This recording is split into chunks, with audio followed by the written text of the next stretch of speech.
we're rolling. Let's do it. All right. Yeah. All right. So I have this little thing that I have made up that it's kind of like a ramping questions, Okay. kind of like break the ice, and it's kind of like what you like, right? So we'll start with. Oops, I'm over there. Are you a SRAM or Shimano? SRAM. SRAM. Okay. Road, gravel, MTB. Road. Road. Coffee ride or beer ride? Ooh, these days, still coffee ride, but it's getting closer to beer ride. So Okay. yeah. Garmin or Wahoo? Garmin. Strava? Yeah. Yeah, okay. Yeah. Tubeless or tubes? Tubeless. Tubeless, Yeah. okay. Do you like climbing or descending more? They're both fun. They're both Equal. fun? Yeah. I like suffering, but I like going fast. So Clean or dirty bike? I like a clean bike, but mine are always Don't look dirty. at my bike. Yeah. I like it clean, but I don't have time to keep it clean. Yeah, So. same. Yeah. Group ride or solo ride?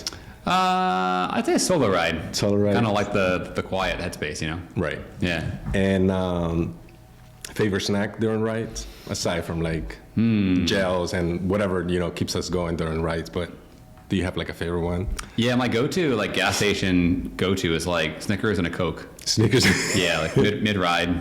There you go. Gotta eat it fast or it melts quickly. Right. So yeah. All right. Yeah. Cool. So that's a little break ice. Get us going. Yeah, man. Thank you so much for coming in. The reason why I like to do these things is kind of like chat what's going on. I want to start by saying thank you to you and to Cannondale. I mean, we have Cannondales. We have like 3 Cannondales here right now. Yep. And we have like 2 downstairs. So I want to personally thank you for doing what you have been doing for the channel, especially for my content, because you guys have made stuff accessible to me that I haven't had that like in ever, and it makes it cool to be able to create content around your product. So Yeah, man. Yeah, I mean, we're happy to help, and I'm glad to be here today. But in general, we're always trying to find ways to support folks like yourself who are doing the work, on the ground level, and kind of with their communities and with their groups and with the shops and whatnot. And so, yeah, it was a natural fit and kind of a no-brainer for us, to work together and give you a way to make content and get cool bikes in hand and do cool stuff, So yeah, it's all good. We're gonna release these sometime this week or next week, but we have a bike to our right, my right, your left, that we're not allowed to show on the video. Yeah, and that's part of the fun, I guess, of that you're seeing now being in this space more. Is there are some really fun times in the bike industry when there's like new stuff coming out, new launches, whether it be new group set, new bikes, new wheels, and so. Part of the fun is we get to kind of show that stuff early and show it to different dealers and folks to buy into that early on. And so, yeah, early access is kind of fun. So yeah, it's a new bike, guys, and it looks nice. Not gonna get into anything, but we can always edit, right? Yeah, dude. I mean, honestly, I've been making videos. I don't know if you've seen some of my old stuff, but I've been making videos for probably a little more than 10 years. That's how long I've been cycling. And I never saw myself here. Like, I've always been making videos since like day one. I started cycling, posting, and then Strava came, and it's like another social media where you have to post. But dude, like, you guys have made a lot of my dreams come true when it comes to like having access. Because I mean, we all have that person that we watch. It's like, man, how do they do that? How do they get bikes? How do they get sponsored, right? And there's like a lot of things going like on social media to where like people makes like reels, and they're like, they post a reel and the brand replies, and it's like, stop tagging me. Have you seen those? Yeah. So it's kind of like funny because it's like, I used to do that. I used to like tag all the brands, whatever helmet I was wearing, whatever shoes, and it's like, and never got like a feedback, right? Oh, this is nice. And the reason why I'm saying that is because as soon as I started posting stuff about Cannondale, like your brand, like right away, like reposting, like resharing, and that makes me feel like this is cool. They supporting, what I'm doing. So I wanted to say that before I forget throughout whatever we talk about today, and to say thank you to you guys. Yeah, for sure, man. And you're certainly welcome from me and from all the company, from the brand as well. I think you make it really easy for us to work together and do some fun things together. So it's certainly easy for us. let's talk about how you got into cycling. Because I have a question. I seen you with the Stars jersey, and I want to get into that. Yeah. See how you got it, but let's start by how you got into cycling, how you got to Canada where you are today, which I'm assuming your hobby turned into a career, right? if we look at it that way. So. Yeah, it's I mean, it's a weird sort of journey, I think, most things in life. But my story started 2008 or so. I went to Indiana University, and they have a bike race there called the Little 500 bike race. It's in the movie Breaking Away. If you've seen that movie, it's kind of made popular by that movie. It's like an intramural collegiate race that's around like a running track, like a dirt running track, or cinder rather. 200 laps around the course. You have like 33 teams of 4, and kind of like a relay. You're running around, doing a lap, jumping off, someone jumps on the bike, etc. And so that was kind of my first entry into like competitive cycling in any way. And unfortunately, like in my situation, I crashed out on like lap 8, and like that was my day. But the good news is that in all of the preparation and like the training for that event, I really fell in love with like road cycling and the whole lifestyle around it, training and eating, recovering, all that kind of stuff. So I kept at that for a number of years since then, the last decade or so, and had some success here and there personally, mostly on the road, was where my focus was. But I had a life. I had a college degree I was trying to use and make value out of, and had a family and had young kids on the way. And then we had the pandemic happen as well. And so I was close to just kind of giving it up and saying, you know what, like, I can't really race as much anymore, life's getting busy, et cetera. And that's when I fell into e-racing. So in the pandemic, Zwift was really taking off as like an indoor training platform solution. And I got just deep into that, and ended up like racing, forming a team with some folks, some friends, and we achieved some great stuff, in the last few years with the e-racing. Oh, wow. National championships, folks go to world championships, both men and women as well. So really good success on that side of it that I didn't expect at all, coming from, almost quitting the sport to then helping build this team that's top of the world kind of thing, Oh, and cool. So that's sort of where I earned my sort of, my own results along the way. Okay. And I found some of the best fitness in my life by just training and racing inside during the pandemic, That's why. And it was fun. I got to meet different friends around the world, and I have friends now, teammates now, who are in Ireland, Japan, the UK, all across the world that are like friends of mine now that I'll visit when I go over there, and vice versa. Mm-hmm. And so it's fun. Kind of like you mentioned earlier, Strava, it's like this social aspect of cycling, but Zwift and e-racing was that for a lot of us during the pandemic when we had no outlets to race outside. I couldn't ride outside as much in groups. And so it was a really unique moment in time where it kind of gave us a chance to build community and build friends by riding a bike inside, Right. So yeah, and then to that to Cannondale, I was like, man, I'm really burned out of this whole like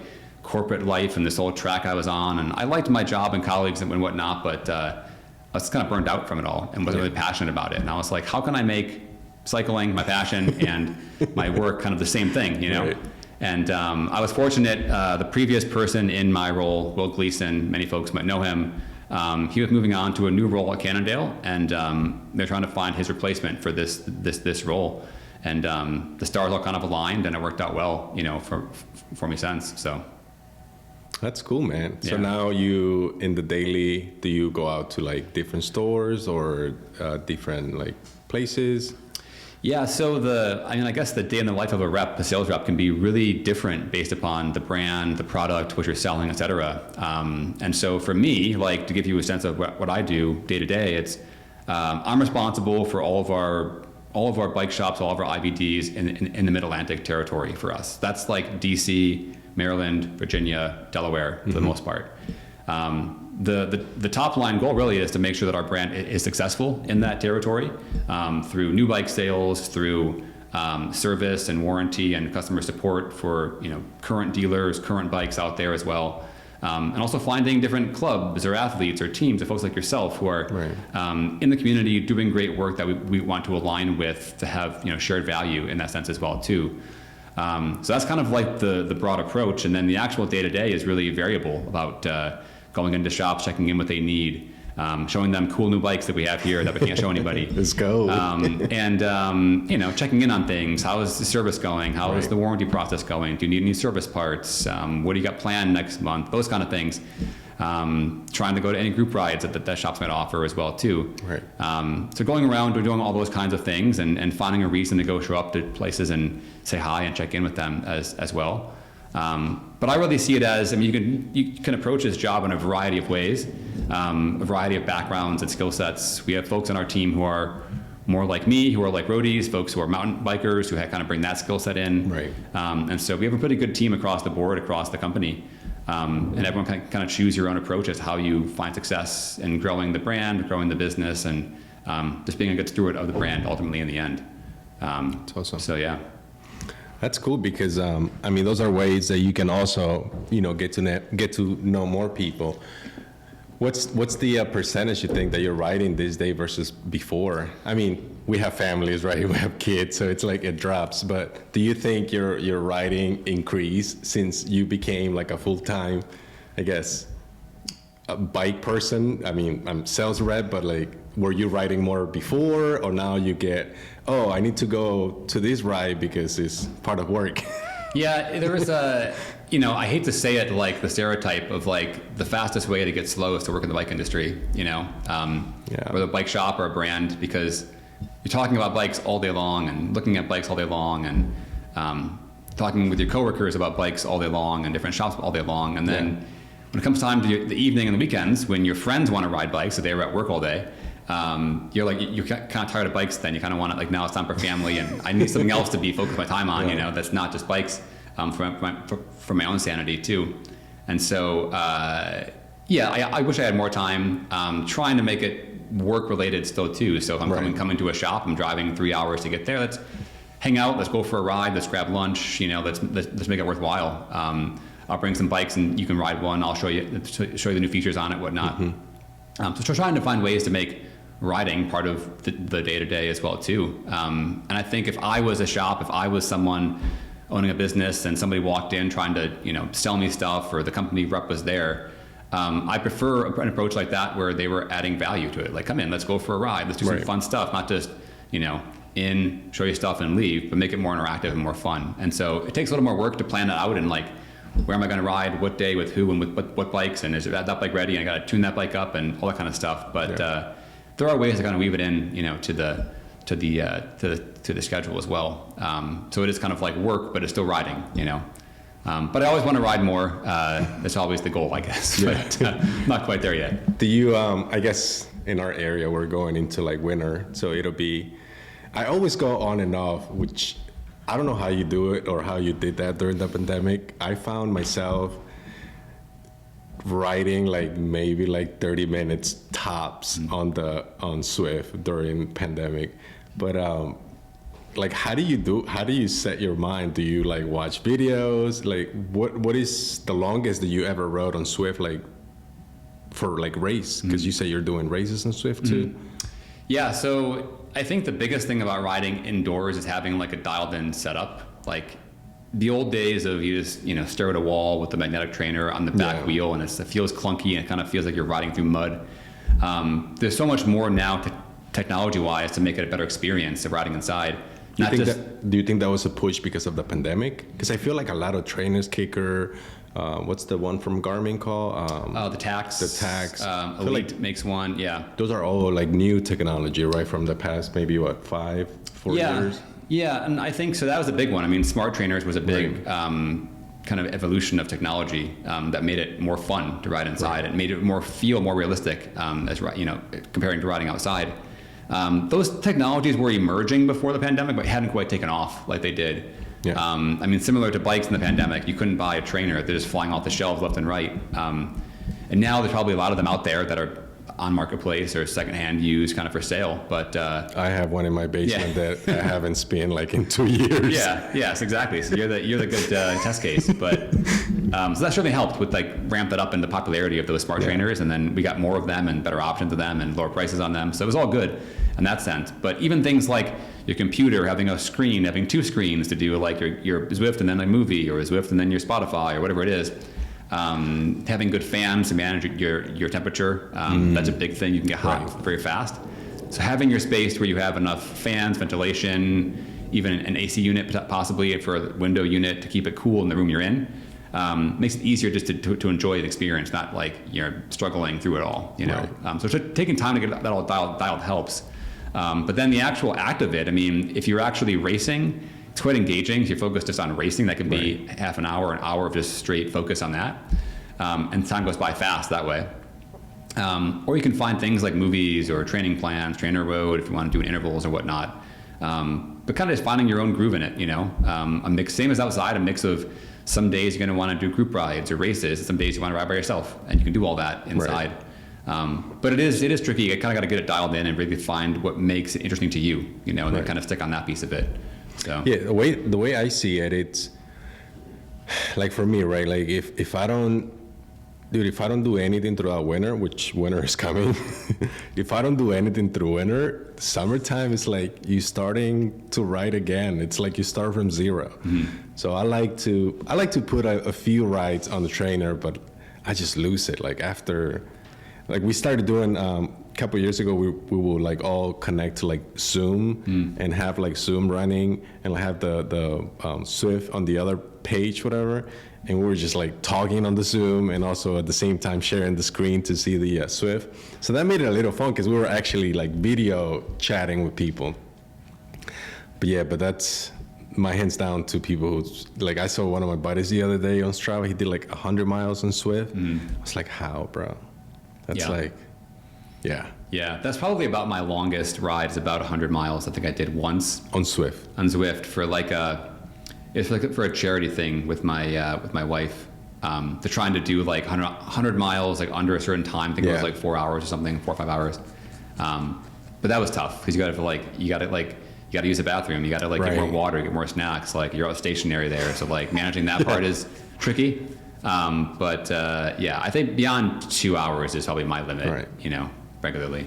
The one of my buddies just let me borrow one of his. Wahoo has this thing that, like, if you're climbing, it kind of like, I haven't used it. He gave it to me like 6 months ago, and it adjusts to whatever you're doing on the Swift. Yeah. So definitely want to try that this winter. Hopefully we don't have too bad of a winter. I know. I'm a chicken when it comes down to ride on the cold, man. Like 40 below, I'm not going outside. I'm like, I need 45 and up. Yeah. It's just too much. I used to be much tougher, I guess I could say, with the cold. Although now I think I'm just smarter and like wiser about it. Like I don't want to clean my bike afterwards. I don't have time to, clearly. We already established that. And yeah, all the bundling up takes more time. Getting undressed takes more time. And really it's a time thing also. It's like I got an hour to ride, you know, that day, that window. And I can get the most bang for my buck if I do it on Zwift. Just jump on, it's already ready. Bike's already on there. And just jump on, jump off, good to go. But getting outside, you got to get dressed, undressed, got to ride to actual good roads to ride on. It gets more challenging, and so. And then daylight savings is coming too. Yeah. It's dark at 5. Yeah. But you can't beat the feeling though. Being outside still is a great feeling of like pedaling. You're moving fast, wind in your face. Like you can't beat that feeling. Also, you know, being outside. So it's a good balance, I think, or trying to balance it. But it is tough when it's too cold and dark. Right. Hopefully, we don't get too bad of a winter. Yeah. Let's talk about the bikes. We have some fun bikes. I have rode probably a couple bikes this year from Cannondale. We have the Synapse here, which is behind you, which I find it very fun bike. I did have a couple questions on this bike. Is it built for like light gravel, and you can use it for both, right? And right now it's set up with road tires, but it's a lot of room for it to do gravel as well, right? Yeah, I think, I mean, to take a step back too, there's like so many bikes nowadays, and our bikes especially, are so capable to do so many different things with them. Whether it be a road bike, gravel bike, they can do a mix of both. Even mountain bikes can do a mix of both these days too. So we're kind of in this weird time that I see in the industry where like everyone's trying all these new concepts, full suspension gravel or hardtail mountain or mountain bike with drop bars, or all these interesting things across all categories, across all brands. And I think it's fun to see people trying to figure out like, what do I like to ride? and then what bike works best for that. And now there's so many choices to choose from across the board. And us at Cannondale, we've made, in the last 12 months or so, we've launched many new bikes and almost refreshed our entire lineup on the road and gravel side of things, from Super X to new Topstone, new Synapse, et cetera. And so we're really happy with our current... and what that is right there. Yeah, some more stuff coming down the line. We're always innovating on new stuff, and always eyes on the horizon of what's next too for us. So there's always more stuff coming in the works. And quick question. Yeah. Is that UDH already? Yeah, it is. Yeah. So that's the future, right? It is, and I think a lot of it. I mean, there was. We're kind of getting away from your question here too, but Cannondale has always been known for like weird, quirky kind of things in our technology and our image and our persona. Some of those things in the past were like AI offset in the rear triangle of our off-road bikes, gravel, cross, etc.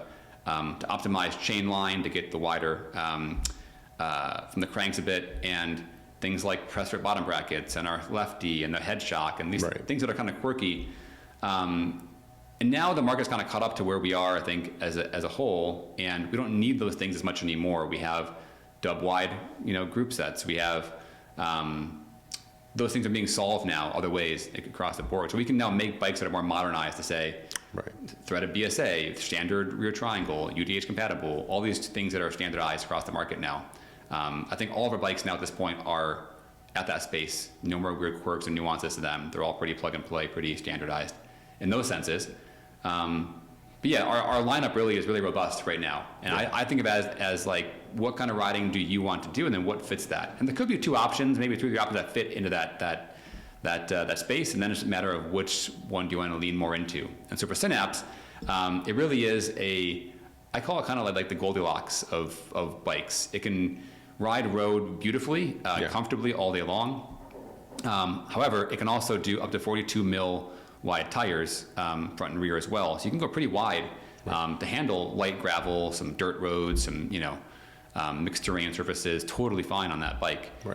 So I think for a rider who's going out, several hours that day, maybe going to do mostly road, hop on a dirt road, hop on a gravel road, hop on a little path, tow path, and back on the road to finish your ride. That's a great bike for that folk, folks like that who want to do all those things in one ride. Then if you want to go maybe more on the off-road side, we have things like the Super X or Topstone to say, okay, maybe you're primarily on gravel or off-road, a little asphalt on the ride, but mostly off-road. We can lean more into that category and do Super X, do Topstone, for wider clearance and whatnot as well. The cool thing about Synapse too these days, and all our bikes now really, is they look cool, they look fast, and no longer is riding an endurance bike like a negative thing, a stigma to it. I think that it looks just as fast as a Super 6 would as a race geometry. It's just a little bit more comfortable geometry and a few features to make it more comfortable over the long term as well too. But it looks fast. You're fine to go to a coffee shop with your friends and put it up there next to the wall and like feel proud about riding that bike, which wasn't always the case for endurance bikes in the past as well. So we're really happy to have this bike in market and really make endurance bikes cool again, I think for most riders. I'm a fan of the of like what you get on the bike, right? You get your I'm a big fan ever since that came out on bikes, the little storage. Little storage is like a plus. Like you said, if you do I love like long ride, exploring, on and off. Like I'm a fan. I took it the other day, and I had inside of the frame bag, like all the way to the top tube. I had I don't know if you're familiar with Infinite, which is the powder mix, whatever. Yeah. And I had it filled up. I have like 3 bags all the way to the top, filled with the Infinite powder. I mean, those are stuff that makes it easier while you're doing a long ride, because you don't have to carry that on your back. And then you have, which is a new technology made especially for this bike, right, which I left it on. It's the Garmin sensor, right, which is something less that you have to add to your bike, and it has it in the front and on the rear. And I mean, everyone that I know that rides on the road has that little Garmin, what is it called? The Varia. The Varia. Radar, yeah. And this one already has it built in, right? Yeah, so this is actually, we have we call it the Smart Sense is the Smart system. Sense. sort of the integrated lights and battery features with the bike. And this is like a new generation of that technology, that smart sense system, to where previous generations were a bit clunkier, not as visually pleasing, and some issues across the board, little things like that. This new generation is very, very refined. And so we actually saw this bike last year before it launched. Lachlan was riding it around Australia for his big tour around Australia. Mm-hmm. He had this bike, had the smart sense, the lights on there, front and rear. I don't know how many times he had to charge it. I assume not very many, because the battery life is insane on this new system. Smaller battery, but much more powerful as well. The battery is all internal, similar to the storage thing, internal, so it's out of sight, out of mind. But it powers the rear radar and the front light at the same time. It also runs the front and rear derailleurs as well. And correct. So we normally would use a SRAM Access battery for that. This kind of like slots into there and powers the derailleurs from the battery itself. Then if you're going for long rides, you can pop it out and use that battery as a USB power bank. I was going to ask, I haven't tried that, but it has a USB-C port, so you can charge your phone from it? Yep, you can charge your phone from it. You could charge it, if you want to get more juice out of it or more juice into it. So very versversatile. And the actual battery, has a light built in that you can use. Yeah. I don't know why, if you already have one in the front, but you can use it. But even if you're fumbling and maybe it's dark out, getting kind of dusky, you're riding home and you want to get in your frame to get your bags of Infinite to your bottles, you can't really see, it's getting dark. The light pops on in there and kind of lights up inside the frames. You can see where you're fumbling around to grab stuff as well. So it's a small thing, but it's a really nice feature. It's cool.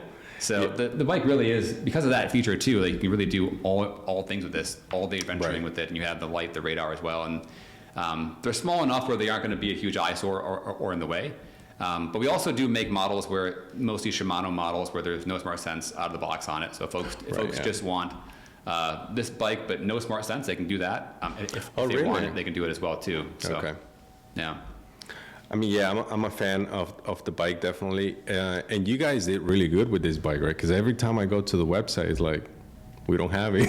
Yeah, it's actually an interesting point that, as any bike brand has to do, we have to sort of forecast like how much we think we'll sell of a certain bike. Right. How much should we make and produce of that bike to then bring to market? And it's always kind of a little bit of a guessing game. We have some data, we have some insights, but you can't always get exactly right with forecasting how much you're going to need. But with the Synapse and Super X and pretty much all of our launches recently, they've all really surpassed our expectations of where they would, how they do in the market early on. Which means that, it kind of blew past our expectations early on from Synapse, Super X, et cetera. So we're happy with that. Not always great for consumers and if it's sold out for us to get more to market, but we have more coming. We have orders placed to bring more to market to fill those gaps going forward. But it did really well. It's got a lot of reviews as well, Bike of the Year awards from Bike Rumor and more.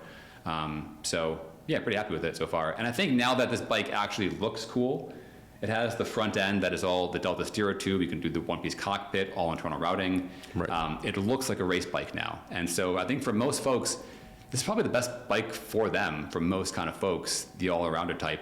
If somebody really wants that racier geometry, they can with Super 6. But this bike now fits the bill of so many different, angles for most folks, I think. Yeah, I'm a fan of that. As everyone knows, I do a lot of unboxing videos of different brands that they sell at the shop. And looking at other gravel bikes, other brands, especially on the gravel bike, this is the one that I'm currently riding right now. It's, like you said, fully internal cabling, front. You don't see a cable, which is 2025. Almost all bikes are fully internal, but not all. And to be able to get that on a gravel bike, especially because you look at some gravel bikes and they're not full, they'll have the cable from the fork going from your handlebars, even though the handlebar is fully integrated. So that's definitely a plus that a bike looks clean. You don't see a cable, nothing around. So I'm a fan. We'll get into this guy because I've been riding this for 3-4 months, and I love it, dude. Yeah. And I just put the 50Cs on it. Oh my God, it's so much fun. I took it on the trail, I take it on gravel, on the road.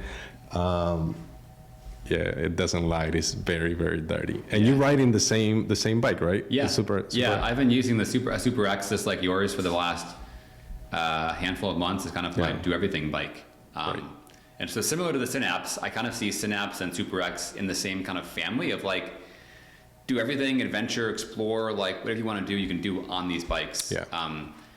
Just a matter of do you want to lean more into the road or more into the off-road side of things. And so Super X really shines going a little more into the off-road side of things. It's not the exact same geometry as our Super X, but it's similar. So it's very much a racy geometry, meant to be, fast, meant to be ridden fast, and not compromising on that. And so because of that, you aren't going to get your suspension fork, your drop rope pose, like all the things that are in that kind of gravel. Really focus solely on speed, but it crosses over very well with road. And so what I'll do is I just have a good a 1x Ceramic Explorer group set with the right size chainring. I can just swap out the tires and wheels easily to do road wheels, gravel wheels, on off, 3 seconds or maybe 5 minutes in reality to change them out. Good to go. And if you can ride, single track, you can ride dirt, gravel, whatever. And then if you want to go to the Saturday group ride on the road, change the tires out, wheels out, good to go. Do there as well, and not really lose anything with that. So I've enjoyed riding that bike, Super X, as kind of both a road bike and a gravel bike, and trying to see how well it can do on both, and it's really excelled at both, to be honest. Both areas. So I like the details. When I was building the bike, it had like the bottom bracket. It's like especially made for Cannondale. It's a ceramic speed bottom bracket. It has lap all around the bottom bracket. I was like, these are some nice details that you only would notice if like your bike person, like, oh my god, it's like nice, and they give you the tool for you to do your bottom bracket. So I'm definitely a fan. Yeah, and it's something that you can't, unfortunately you can't easily see on like the website or on photos online, but those little small details, they do make a huge difference, and we spend a lot of time on that, whether it be what you mentioned, like little things like the bottom bracket on that, like the ceramic speed out of the box, it's ready to go with the bearings in there. Is it all ceramic speed on all the bearings, like wheels, or just on that on this bike, just the bottom bracket out of the box, and just on the Lab 71 version as well too. Oh. And so when we think about Lab 71, that sort of naming convention really for us is going to mean top shelf build out of the box, and so that means all of the small things as well. You mentioned the tools for the small parts, where we can do things like ceramic bottom brackets. We are seeing in general across all the bikes here, and in general going forward, we're seeing more reserve wheels on our bikes. And so that's been a big plus for us to have that branding sort of with the bike as well. So a little bit of a high end kind of feel to that brand as well too. That kind of gives the whole bike an elevated feel.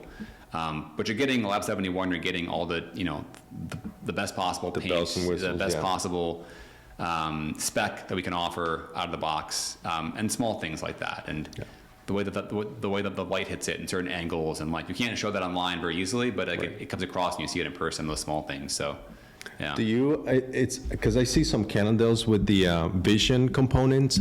Is that like on the pro level only? Because is Vision with it's at a Cannondale brand or no? Technically, they're separate. Oh, they're separate. They're with FSA. Vision is kind of their own entity. The reason why I think there's been some collaboration, there's some mingling of the two, is that EF Pro Cycling uses Vision as like one of their sponsors and supporters. So we see that kind of trickling into like our lineup. Gotcha. In some cases, we're seeing like FSA cranks on some bikes across different specs and different lineups. And then we're seeing like Vision handlebars on some bikes as well. So usually, Lab 71 typically gets our one-piece cockpit, in this case the Momo. In the future, who knows where it'll go. Is that future fit this bike or no? That future handlebar that we haven't seen? Potentially. So we always try to engineer stuff so that it is compatible backwards and forwards if we can. Gotcha. That's more of like an engineering question than anything else. But the hope is that whatever we bring to market is, we're not making specific handlebars for every single bike. It's like universal across all our bikes. And so the hope is that, things will be compatible back and forth generation-wise. Cool, man. Yeah. Yeah, I'm definitely hooked on the stuff that you have sent me. So thank you so much for doing that. That's basically all I had. I don't know if you had any other subjects that you wanted to talk, or anything coming that you want us to be involved or coming up to the area? Yeah, I mean, I would just say the biggest, maybe a few things I'd mention too. Like I mentioned before, we're kind of in the middle of like a big cycle of releases and new bikes we've launched. Pretty much refreshing our whole lineup in the last year or so, and we're really feeling good about where we're headed in the future with the bikes we have on hand to for folks to purchase and play with, essentially.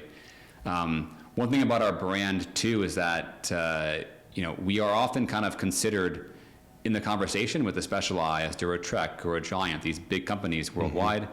And yes, we are big, but we're actually much, much smaller than those big three, we call them.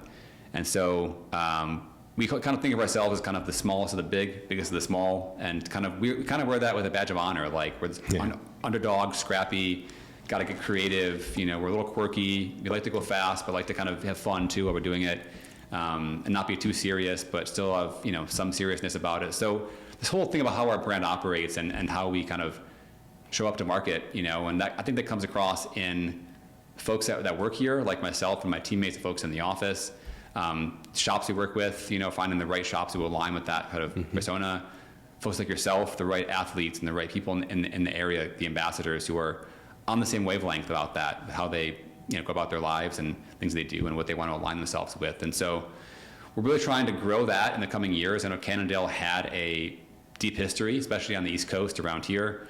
But we're trying to get back to that level of just like, quality and just branding in general as well. And so this is a huge part of that for us. We're not going to get there overnight. We see a big through line through, EF and Lachlan, and they're riding these bikes out there on the tour, pushing us to make better bikes, faster bikes all the time. That matters. That helps us sell bikes, but also what really helps us sell bikes more than anything else is stuff like this, where it's like, what are you riding? You ask your friend what they trust. You ask your local shop, like, what do you guys have in stock? What do you ride? What do you like? What do you suggest? And so for us, it's just trying to find ways to be a tailwind to folks like that in the market, find the right shops, right folks who will align with it and support them and do things like this and do the right thing. And over time, those small things add up to bigger things, and those lead to success over the long term. So that's what we're trying to do. And that, I guess my only ask or the thing to say about that is just hope folks can feel that and see that in our marketing and our branding and our athletes as well. And that they want to be a part of that, and find some value in it and want to jump on board. Yeah, I do feel like you guys are doing a lot. I mean, especially here in our area. I mean, you are involved on, almost anything that we call you. It's like, hey, And I mean, I'm sure you have pulled some strings too to get some of this stuff for us to show, at the shop or on the channel. And you guys have a couple of teams also, a mountain bike team sponsor here in the area, and then you have a few cycling teams also, right? Mm-hmm. So you're definitely shining here in our area. And with the little views that I get, I'm going to be there too. Yeah. No, that's true. We're always trying to find the right folks to align with and to support and to provide value to them as well too. I don't want to just take and take. I want to provide value. It's tough times right now in the industry with the industry side, with the shop side, with events side, with races side. It's tough. And so just trying to find ways to add value and do the right thing for folks along the way, the best we can, But I would say if folks who are thinking about a new bike and thinking about, maybe they're on other brands and aren't sure if Cannondale is the one for them, I'd say take a chance and, see what your friends are riding and trust the people around you. Yeah, we have plenty of stores here. Pawtuska has 3 stores you can check out. They have mountain bikes, gravel bikes, road bikes, a lot of gravel bikes. Gravel bikes being moving, man. I feel like that's the new, because like you said, with that bike, Synapse, you can do everything. You can hop on the road, hop on the gravel, explore. But I've seen a lot of gravel bikes move at the store. Yeah. A lot, yeah. Yeah, we're seeing that trend everywhere, honestly. It's, I don't say that road is like down, but like we're seeing fewer road bike sales than previous years, and we're seeing a big increase in things like Topstones or Super X or the gravel bike. And not even necessarily the top end stuff, it's just like the bread and butter. Someone wants the first bike, for example. They want an alloy Synapse, an alloy Topstone, a bike that's $2,000, $1,000 or less in some cases. But it can be their entry into the sport, and it can be a bike that does everything pretty well. And then when they're ready, they can graduate to a carbon version or another bike on the lineup once they want to go deeper. But we have options up and down, entry-level price points, top-end price points, to give folks options to get in where it makes sense for them, Right. So I mean, the cool thing that we have here is that you can go to the store, see what you like. You like one of these, you like a gravel bike, you like a mountain bike. Like you said, like explore what you like first before dropping a lot of money, which a lot of people do that. And that's where I did that back in the day. So like, I bought a bike that wasn't even like my style of riding. It's like completely the opposite. Yeah. So I mean, it is interesting how these things, we're influenced to make purchases in all aspects of life, whether bikes or like whatever it is at home, you're buying something for your kid or buying groceries, like you're influenced by so many things around you. And what you said I think is really kind of the North Star for me and for us, is to say, like, we believe firmly in the local bike shop, the IBD, folks like Patapsco, and others who are just on the front lines, doing the work, doing the right things in the community, putting the work in, day out for it. That's where we see the future going. It's not going away. It's only going to get bigger in that space. And so how can we and I best support those bike shops in all ways? Maybe it's things like this, maybe it's other things, but it's not always looking the same thing every single day. But how do I add value to them and support them? So to your point, I think it's really crucial to folks. So many things now, you can buy bikes online and find a discount or a closeout from across the country and mail it to you. But like, you want to buy from someone that you trust. And I think you walk into Patapsco, you walk into a shop and you're like, what do you guys ride? What do you trust? They see you riding this, you riding that. And they feel, I think, that there's a sense of they're buying from you, from that shop. They aren't buying from Cannondale, from Specialized, from Trek, whoever. They're buying from that shop. And that's why we want to be kind of well positioned to say, like, we want to support that. And like, they're buying from you, not from us, so to speak. So like, there's still some value in that local sort of, expertise and like coming to the shop to figure out what's best for them, versus being sort of told, pick your bike as long as it's the one brand in the store kind of thing, right? So my point there is this, support your local bike shop the best you can, and because they're doing the work day in, day out for us all. And a lot of times you find deals on the store of new bikes that will be best than, buying something on Facebook that it's used and abused. Like, if you buy a used bike from me, you might have to change bearings soon. People are always like, they like to, I do it too. It's so like Amazoned, I feel like nowadays. I'm so used to like, I have a thought, I want something, I want the best price, I buy it, click it, done. It's coming to my house tomorrow. Like, that's what you want to go through. But like, with bikes, yes, you can do that and find the best price online for it. But like, I'd say walk into your shop and ask them about it. Before you buy it, like walk in, hey, I'm looking at this bike, what do you guys think? Maybe they have bikes they're closing out from last season. Maybe they have deals in the store that you don't know about. Like, those are the things where just start the dialogue with your shop, and don't just buy that online right away. Like, pause, talk to your shop first, and maybe that's the best option still, but maybe it's not, But you won't know until you go and ask, those questions to your shop. Yeah, on that, I want to give a shout out to Donald, because Donald does a thing to, you're a sales rep, he's to an extent a salesperson, but someone will walk in and be like, I'm looking for a bike. And he'll be like, what are you going to be doing with the bike, right? Are you going to be mountain biking? Are you going to be road riding? Like, what exactly? Or paved trails? So, yes, we're there to sell bikes, right? But at the same time, like, we want to know what you're going to be doing with it. So it's cool because you don't, like you said, like, we recommend really, really what you going to end up using the bike for. Dude, I have a question, which I did to you the other last time we did a similar video, and it's, we have a lot of young kids in the area that have talent, and they might not have the resources. I think the only talent I have is editing videos. But anyways, like at some point, like I thought I was a good cyclist, right? So I was like we said at the beginning, I was tagging people and like, hey, can I get a sponsorship, whatever. Completely ignorant of what it takes, how much a bike costs. Back in the days, I was riding an alloy bike. But anyways, if there's people, like you said, you want to support local, put the brand out and stuff like that. If someone is like, hey, I have X amount of races on me. I have won this, I'm doing this right now. I'm traveling to become a better cyclist. I have a coach, whatever, but I really need the resources, but I have the talent.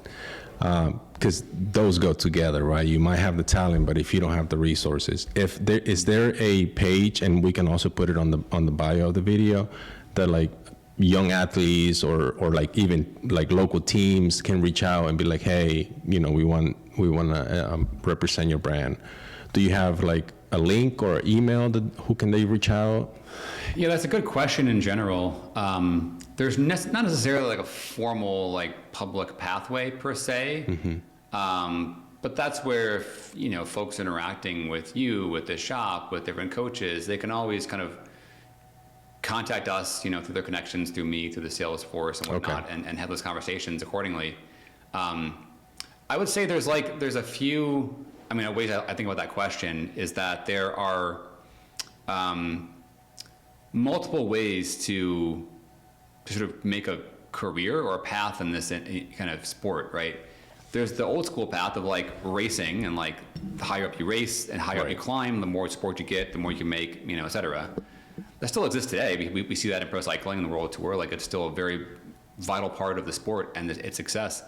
But there also are things like this, what you're doing, like people creating content, whether it be videos or audio or podcasts or pictures. Like, you can use, this can be your passion and still find success in other ways that aren't just getting paid to race your bike for results, kind of thing. Right. They're all valid, I think, in yeah, I'm already disqualified. Yeah, I think they're all valid personally. But trying to think about like cycling beyond just like, okay, the end all be all is just like race, go faster, get more results, keep climbing. Right. Like, that's fine if that's your thing, and I did it for a while. But folks have other things in mind too, other skill sets they want to tap into and leverage that you can do with the bike in other kind of cool ways. A lot of gravel folks now, you see like they're doing all these like documentary style like videos of like their whole day in the life. And I'm thinking about doing one of those, and I'll reach out if you can sponsor. Yeah. If you can sponsor a helicopter. Yeah, I'll make a space in the budget for that one. Yeah. Might know a guy. I don't know. Brennan. Yeah. Look it up. Yeah. But there are like so many things you can do to generate value and to like happiness and joy and fulfillment out of the bike in different ways. And so all of them I think are valid. And for folks seeking support or seeking like assistance or want to get their voice amplified or elevated or want support in doing that, I think it's about reframing how you think about it, instead of just saying, oh, like I got this result, therefore I deserve money, or I deserve this free bike, or like those days are kind of like going away in terms of like those things used to happen here and there, but it was tough to prove ROI on that, to say, okay, here's 3 free bikes. Like, did you sell me enough bikes that year to make that worthwhile? Yeah. Like, maybe not. I can't really quantify it, So the challenge is always ROI. How do you provide value? And ultimately, bike shops and brands like us are in business to make money. We aren't making a ton of money, but just trying to at least stay in business and make some money to pay our employees and our expenses and whatnot. Like Rafa. Yeah, I mean, there's challenging times now. Brands are going under. I saw a stat, like, we had this meeting a few weeks ago, and it was like 1,000 bike brands in the U.S. and like over like 200 of them have like already like folded in the last year. So that's like a big percentage of shops. These are like brands, could be bikes, could be components, could be accessories, but all about 1,000 or so total, and a big hit to that, like 20% of that is just like gone, So everyone's trying to find ways to survive and new ways to innovate and new ways to add value. And I think for anybody, to your question, the core of it, if anybody trying to like seek support or elevate their message out there, think about it in ways of how you can provide value to your audience. In that case, your audience would be the brake brand, the bike shop, the wheel brand, the Infinite, whoever it might be. Like, how do you provide value to them, and what do they want out of it? And that could be as simple as asking them. Like, you see somebody at a race, like we're going to be at the NICA regionals in 3 weeks at Fairhill in November 8th and 9th, I think it is. We'll be there hanging out with a tent and doing stuff, and hopefully we can have riders come talk to us and ask us questions like that and say, how do you think about value? What is valuable to you guys as a brand? What can I do to help support that in theory? And where it gets really fun is where things actually align like organically, to say, hey, you're doing all this cool stuff already, all this content, unboxing videos, online content, the podcast, the videos. we are doing some of that stuff and want to get more involved in that marketing channel, like is a natural fit automatically there, right? You want to add value, we want that value, it's good. So thinking beyond just results, but like how else and what do brands actually care about? What do shops care about? What problems are they trying to solve? And what gives them value? And how can you do that in a sense, right? Very general answer, I guess, but like thinking about it in that way, I think leads to more opportunities for folks down the line. Yeah, I actually watched a video a couple years ago when I was getting involved in all of these content creation stuff that, I don't know if you're familiar with this content creator, a vegan cyclist. I don't know if you've seen some of the stuff. Yeah. He posted a video of like how he got sponsored by Canyon, whatever. And now that I'm like close on how like, not that I have an idea how to run a bicycle shop, but I get to see prices, right? And it's like, oh, like I thought they will get like a bike for like $1,000 and, you know, get like make like 5,000 on the bike, and it's not like that. But he said one thing on his video, which it kind of goes with what you're saying. Like, how can the shop like be negative $5,000 in giving you a bike if they're not getting anything back? So it goes with what you're saying, and that for me like opened my eyes. I was like, oh, it makes perfect sense. Like they can just give you a Lab 71, which is basically a car for you to ride around. Yeah. So that's cool. But I think if someone has the talent, and you know, I have a buddy that he loves, like he's not my buddy, but we did a podcast episode a couple weeks ago, and he did this crazy ride. He was third on Unbound last year, and the year before that he won the XL, the 300. Nice. And then I think last year he lost it on the sprint. But his like if you go to his Instagram, he doesn't have nothing. And then I was like, dude, like why you don't have sponsors? It's like, who are your sponsors? Like he won like the XL back-to-back 2 years and then lost it last year. And he's like, oh, because I don't do social media. He's like, the only sponsor I have is my local shop. He's like, I don't want to do social media. I don't want to post videos. I don't want to do interviews. And I was like, yeah. It's like, and brands, that's what they want to see. Like they want to see the hashtags, whatever, you know, like you posting. Because I mean, with one video, someone is going to go to the page and be like, oh, I like this. And then it goes to, you know, it becomes a sell. Yeah. Yeah. I mean, it's tough. I mean, I think a lot of it, social media is a big piece of it and big piece of marketing right now. And to your point, yeah, you see people who are doing content 24 hours a day. Maybe they're not the fastest, but they're doing great content and it's fun to watch. Or if people are doing racing but don't want to do the content, that's fine too. Really, it's pick your path, you know, pick your adventure. But I think there is still an element where like the social media piece is a big piece of it now because it is quantifiable to some extent. How many views, clicks, like et cetera. It's just going up. Everything on social. It's like almost every month we have a new platform. Oh, I got to upload there too. Yeah. I feel bad for like, I mean, I always want to do more with it. I'm like, how can I leverage it more to do my job better and whatnot? But for racers especially, you know, it's tough if you just want to race your bike. Right. Now you got to race your bike and you got to edit videos and film videos and get the shot while you're like all the things. It's hard now to do all the things. If you want to go down that creator sort of racer pathway, which a lot of gravel folks I see doing that and making a living at that. But it's a lot of work, you know, certainly on that as well too. I had to like settle that part. I was like, either I'm going out to create content or I'm going out for a ride. So most times when I'm doing like a long day ride, I'm like, I don't want to shoot. Like it gets to like mile 60 where like, I don't want to record anymore. I just want to finish the ride. But it took me a while to balance that out. Like, okay, today I'm going to focus on just creating the video, not how many miles I'm going to get, how long I'm going to ride for, just creating the video. And then the next day, hopefully we get to ride. But you have to balance if you want both to work, because creating like a 30-second video can go for like 2 hours. Yeah.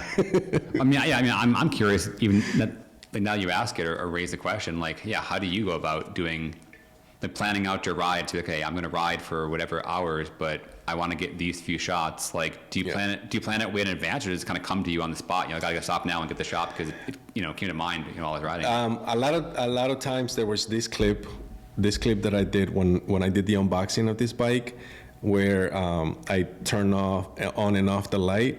I thought about that clip like a week before, and I was like, when I do the unboxing, I got to do this clip. So it's kind of like it's back there for things that involve like a lot of moving shots, like a lot of angles. Then it's planned. Like I'm gonna go out and I'm gonna make a video today. Cause then you gotta come back and like edit all the clips. It's like right now, right? We got 3 cameras here, and then you gotta figure out when I'm talking, I'm gonna use that camera. When you talk, I'm gonna use that, and then we can't show that bike, but whenever we refer to the bike, I use the open. So it's like I said, you have to like plan. Okay, am I gonna ride today, or am I gonna create content? So. It was hard for me because I'm a fan of like long rides and I just like zone out. But when I saw that the content was creating, the content was growing, I was like, I gotta make a decision here. I was like, I can't ride long and make content at the same time because it doesn't go together unless I hire a videographer with a drone and all of that, right? Yeah. Or I have to do 50-50. So that's where I'm at right now. Yeah, that's tough. I mean, it's a serious. I think I found that to make things look good and seamless online takes a lot of effort, a lot of work to make it look that way. It's not as easy as it looks, you know, to get it to look the way it does and to be polished and to be a good result. Yeah. When on the unboxing, like how long does it take you to build a bike? Like let's say you take this bike out, build it, boom. Few hours maybe, I suppose. Okay. Yeah. But just focusing on the unboxing, not recording. Yeah, just to do the actual task of like the build, unboxing it and cut the fork, yeah. all of that. A few hours? Probably longer than that because I'm not that great at some of the things, but you know. Shout out to the What do they say? Like, yeah, cut. Measure twice, cut once. Yeah. Or, I don't know what it is. That's why I need the help with it. But yeah. So for like a unboxing video, it'll probably take me. I'll probably say like a good 5 hours. Yeah. To do like the unboxing. But if I was gonna build the bike, like let's say like the bike you have downstairs is like, hey dude, I need it ready for tomorrow. I can build the bike in probably an hour and a half. Yeah. Without no video involved. Yeah.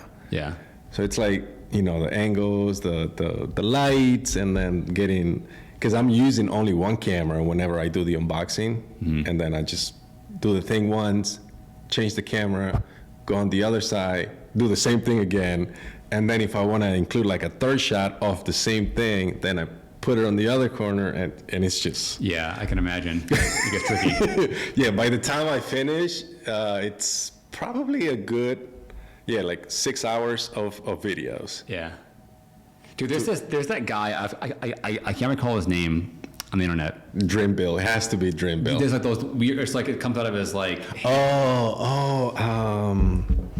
what's like his has name? like a frame and he'll pull out like a fork out of like his pocket and like all this like crazy like... Dude, that, it's days of editing. Yeah. Because you have to do it like frame by frame. We're getting something that I get geeked out of this, but yeah. You got to do like if you want to make this bottle like move here without like having anything, then you got to do it like inch by inch or like millimeter by little by little. Yeah. Like less than, I don't even know what that is, and that's what he does.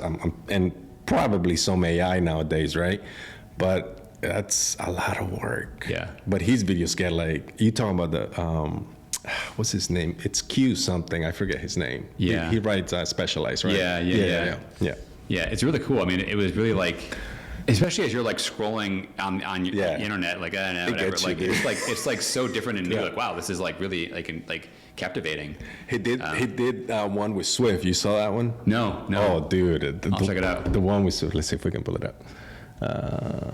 How are you on time? I'm good, man. Okay. Yeah. How are you? Do you have to like? I'm good. We'll cut it off after this. Yeah. What's his name?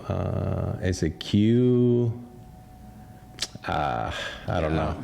Yeah, I don't know his name. But you know what I'm talking about, where it's like Q, he's like things appear out of nowhere. Yeah, and like the cassette will start like doing his own thing, and like it's the insane. handlebar tape. That's absolutely insane. That's gotta be like a days. It's days. Like, yeah. And for a video that is what, a minute, Yeah. Yeah, it's a lot of work. Yeah.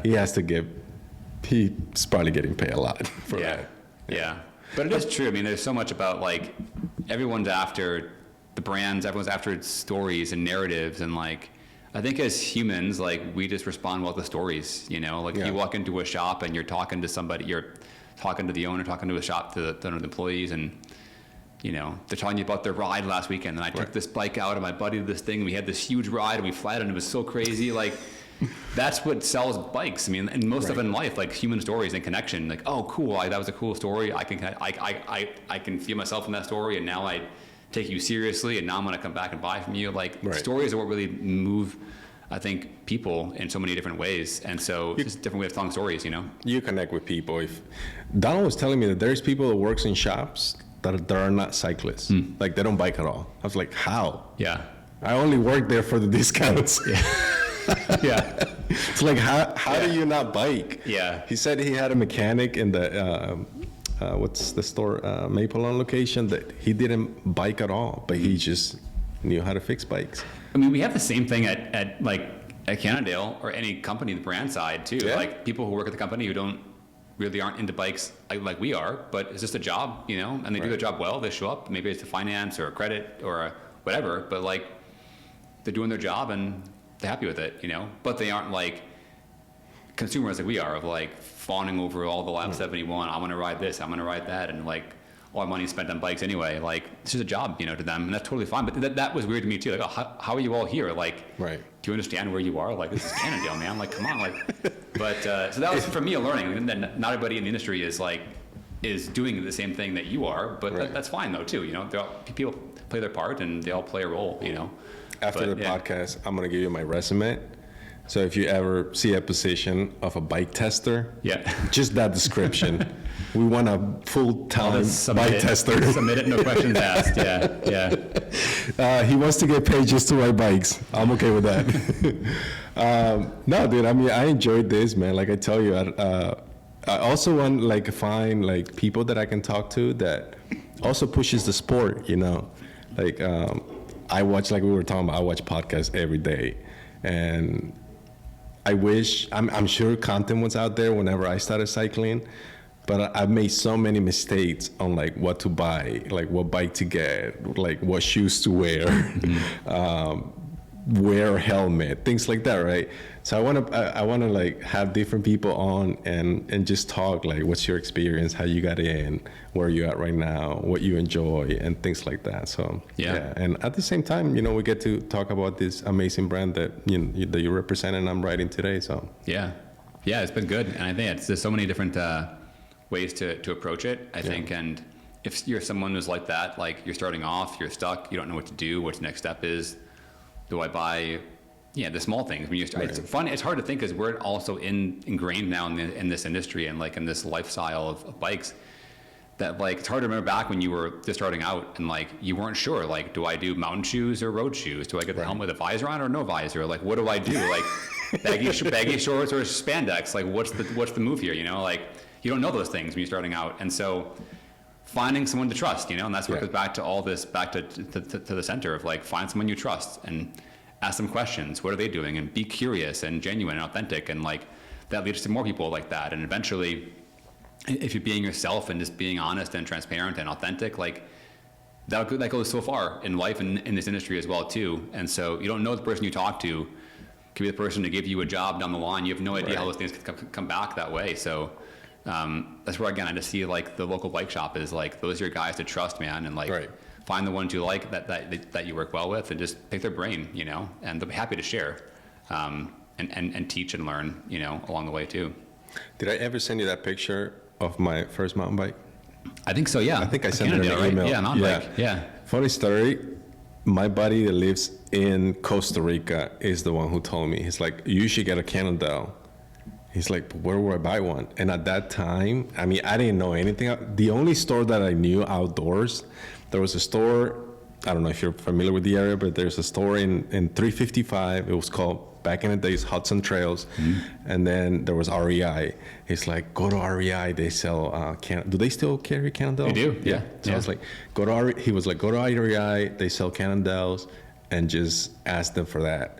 I was like, okay. And then I was FaceTiming with him. He's like, hey, they have this one. It's an alloy Trail 3, probably. It's like, just get that one. Start with that one. It's like, don't buy nothing else. I was like, okay. And that's where everything started. And then from there, I went Trail 3, I think it was called. And then I had I had a lefty. It was called Slush, or Rush. The Slate? No. Was it Slate or? Was it a mountain bike or gravel? It was a mountain bike, full mountain bike, full suspension. Was it Slush or Rush? I don't know. Yeah, it's old. Back in the 2000, probably 13. Yeah. I want to say it was a Rush. Maybe it was from Temu, and I don't know because I bought that one used. Oh man. Oh man. But it's funny though how I mean it's actually quite it's quite interesting about you talk about all this marketing and ROI and like the money that's being spent at all levels to promote and market stuff, you know, paying to have your bike in the Tour de France, paying to, you know, whatever. That costs money for a lot of. Is that something you can share? Like, for example, for like EF, right? Is that like, do you guys just give the bikes, or they still have to pay, right? That'll be a lot of money. I can't share like the exact details around it, other than that it can really vary from team to team, brand to brand. For instance, you see some things like our Cannondale factory racing team, our mountain bike team, that's like our team under our sort of roof. So we have a lot more control over like what we do and cool. How they operate and like the arrangements and like more control over it per se. Versus like also when it says factory, that means it's like kind of like, so they're employees for Cannondale. The team is sort of run, like the budget is coming out of like the brand's sort of budget in that case. Trek Factory Racing, whatever else. Like typically, not always, but typically, like they're the ones paying for most of it. So they have like, of course, it's like they're the big name front and center. They get them more control over how the team operates, you know, as well. Versus like a model where like, you know, an EF, for example, for us, they're great partners, but they're their own organization that sort of we align and partner with and have an arrangement with bikes and supplies and like, you know, that kind of stuff. And there's some influence back and forth. Like we went on to do marketing things, they went to things and we collaborate on things, you find a middle ground.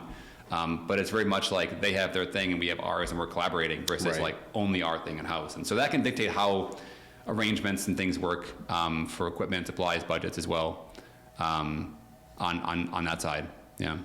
That's cool. But all those things sell bikes, but like, or help to sell bikes. But it's funny that we have to do those things. Like you have to kind of do those to get the name, you know, out there. But then in your story, it was your buddy who was like, yeah, man, Cannondale's awesome. Like get one. And you're like, all right, cool. I trust you. Like I'll do that. Like all the money in the world can't force that to happen. Like it's an organic human to human, like trust connection thing that you believe in. Like that leads to so many more things that you won't ever know about. And so it's always for us, how do we crack that to get to that, you know, word of mouth. That word of mouth. And that's why I said this is all really important stuff that we aren't going to see it today, tomorrow, the next day, or maybe we'll never see how it actually comes to be, but it all plants seeds and it all helps grow awareness. And we aren't doing it just for that end goal, but because we think it's the right thing to do. And we want to spread the brand and spread more of the people on our bikes and whatnot too. But it's funny how, you can pay for World Tour, but that's what sells bikes more, you know, everybody.